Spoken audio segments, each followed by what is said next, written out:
Kuigi üle Eestimaa veel tegelikult laiub suur lumevaip, siis Tartu vähemasti oli selle nädalavahetuse päevil täis mootorrattamürinat, sellepärast et Moto Exotica näitus on kindlasti see, mis annab märku ka, et kevad on juba lähedal. Ja selle näituse kindlasti üks märksõnu oli ka 15-kordne maailmameister Giacomo Agostini, kes minu selja taga just siin ka vastab erinevatele küsimustele, kes selle näitusel ka kohal oli. Aga loomulikult motoaasta 2025.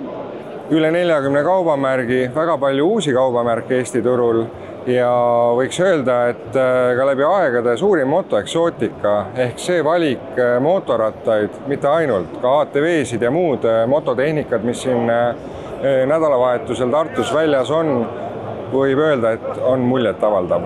Milline see eestlaste selline motoarmastus on olnud, et on seda nagu aastatega on näha ka, et see on nagu kuidagi liikunud, et millist asja või millist ratast eestlane otsib praegu, kui ta tuleb ikkagi sooviga endale mootorratast soetada? 10-15 aastat tagasi osteti lihtsalt mootorratas ja eelistati, et mida siuke paigilikum, mida võimsam, seda ägedam on ju, siis tegelikult nüüd on see mootorratta ostja oluliselt teadlikum ja valitakse selliseid rattaid, millega on mugav sõita ja millega on siis mugav oma nädalavahetust või suvehooaega veeta ja tänane vaieldamatu on ikkagi adventure.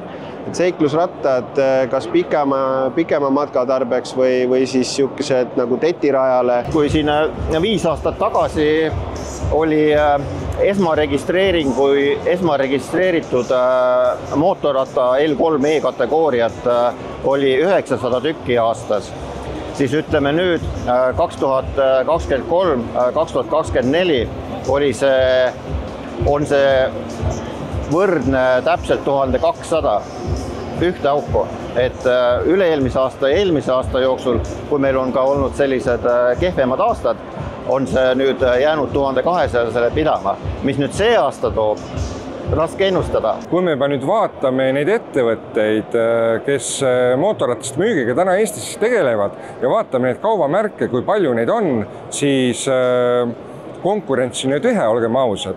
Aga samas on ka näha seda, et huvi mootorratta vastu ühiskonnas kasvab ja kõik see muu pool on ka kaasa tulnud, nagu liisingu või kindlustuse mugavamaks muutumine ja nii edasi. Aga tulles selle küsimuse poole juurde, et kas on ka väljajääjaid, jah, et paraku ruumi kõigile ei jagunud.